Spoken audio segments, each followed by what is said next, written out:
ayan mga boss, magpapalit kami ng oil cooler o-ring. Ayan, galing pa sa loob yan. Ito namin tinanggal. Tapos tatanggalin mo pa yung dalawang hose. Pinakailalim mo. Ayan.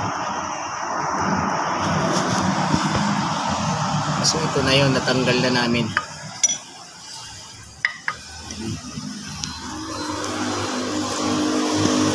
Oil cooler.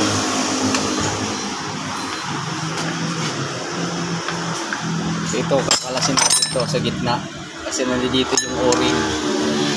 Yan. Yan, Nissan X-Trail 2008 model. So ito mga boss, kakalasin natin ito yung 17. Ayan sa oil cooler sa ibabaw.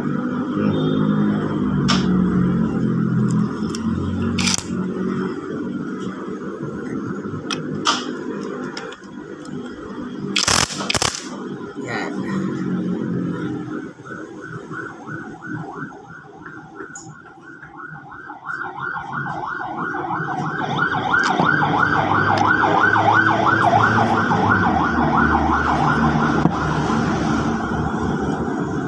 So ito mga boss, bago natin tanggalin itong tornilyo na 17 sa ibabaw, tandaan mo muna para hindi ka maligaw ng rotate. So dito natin i-guide sa temperature. Guguhitan nyo.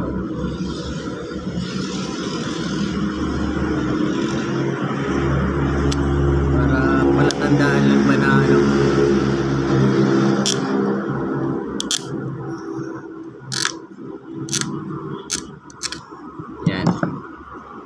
bago natin tatanggalin itong 17. Ayan.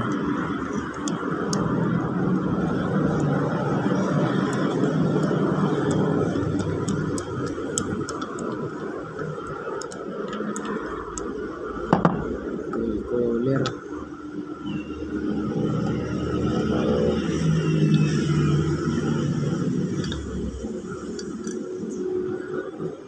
So, ito yung thread niya nasa ibabaw. Yun. So ito yung gasket mga boss.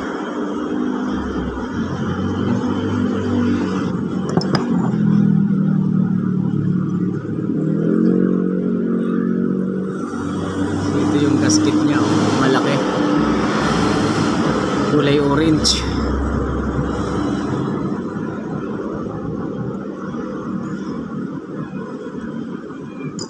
Pasok pala siya dito. Ito yung natagas. Ayan pipi na siya talagang tatagas.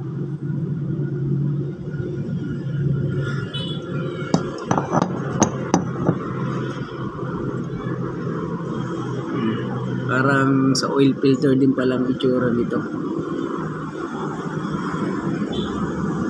Tama nga sir yung sinabi mo. Kakasya nga yun sa oil filter dito. Sa oil filter kakasya nga.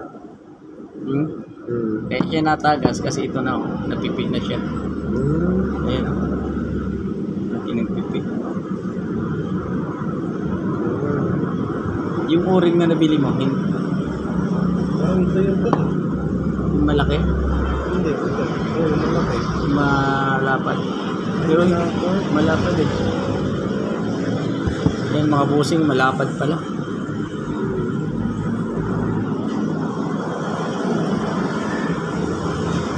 Talagang tagas na nga ito.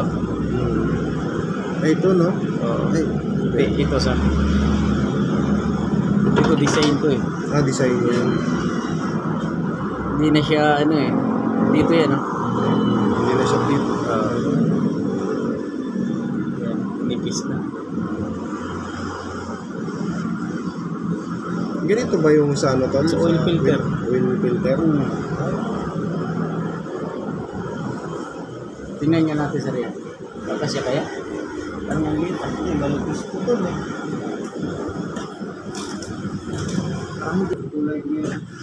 So ito mga busing, lilinisin natin itong lalagayan ng ano, lapatan ng gasket para hindi siya kumalso. Ayan o, sa oil cooler niya. Ito yung sa coolant. Ayan o, dito nakalagay yung hose ng coolant.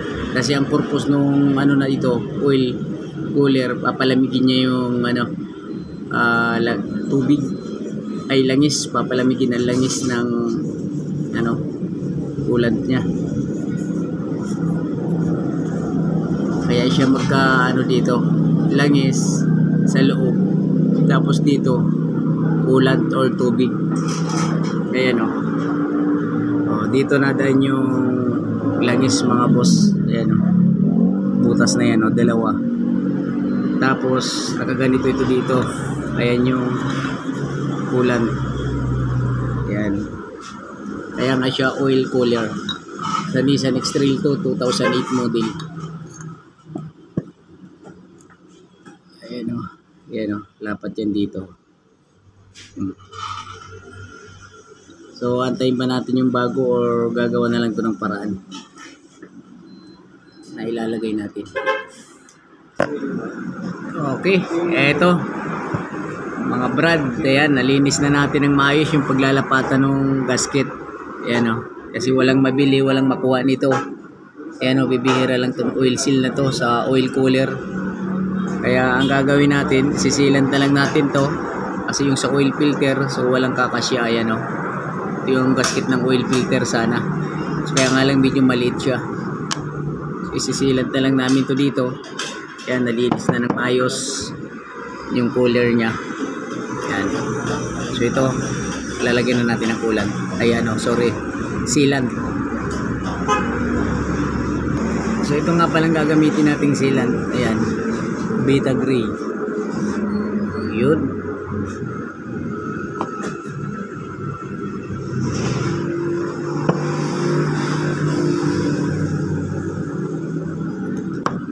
So ito, lalapat natin ng maayos.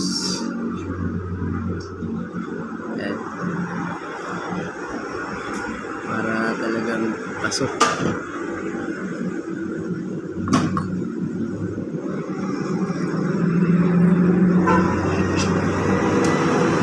So ayan mga busing, lalagyan natin ng silang.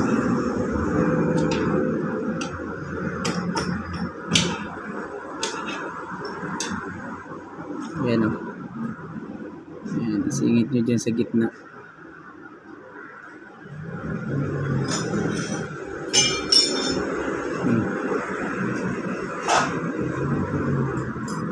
Para siguradong walang leak.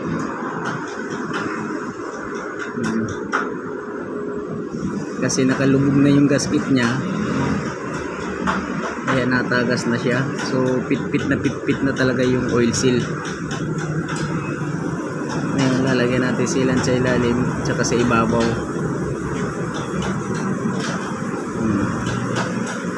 Yan. Lulubog na natin yung gasket. So may guide to mga boss.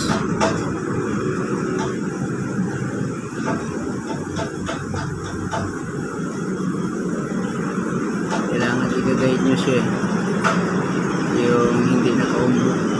Yun.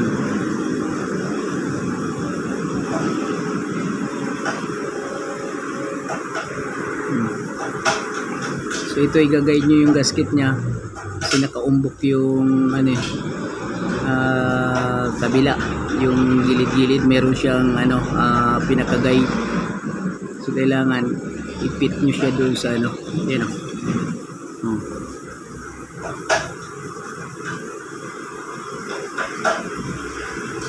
Tapos ito lalagay ulit natin ng sealant.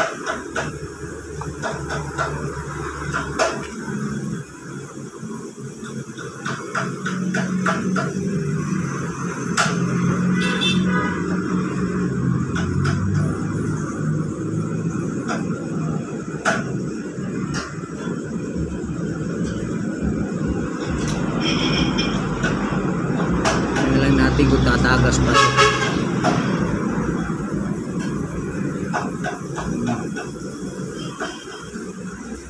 Ayan.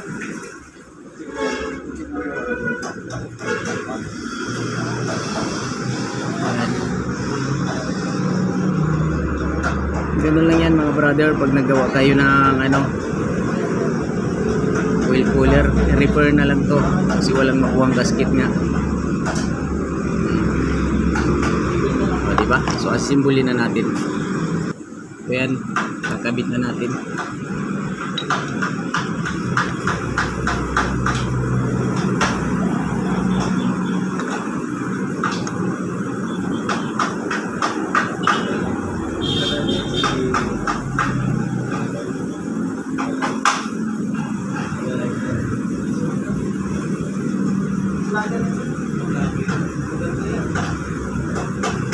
Vlog.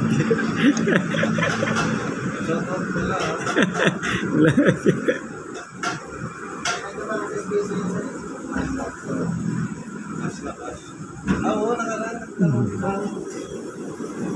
1,000 dollar na sinasahod niya sir, minsan nasa 2,000 ba? So ayan, na-assemble na natin, no?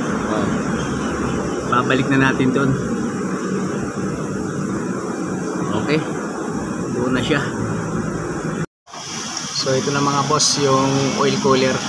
Babalik na natin doon sa kanyang ano, kung saan siya nakalagay. Sa likod ng makina.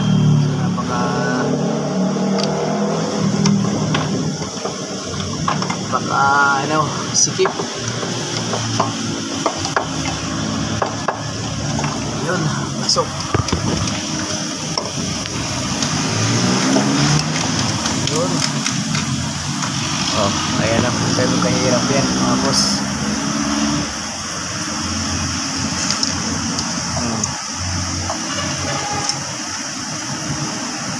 Ayan, kagabitin na natin yung mga hose. Ayan.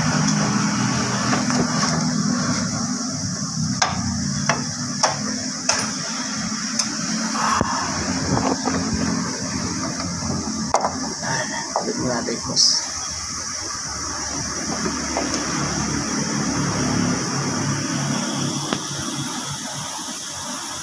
Oh, wala na.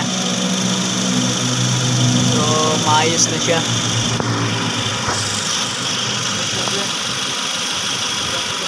Kaya mga boss, napakailalim dito. So, nagabit na natin yung oil cooler. At tulitik na lang natin kung may tutulog.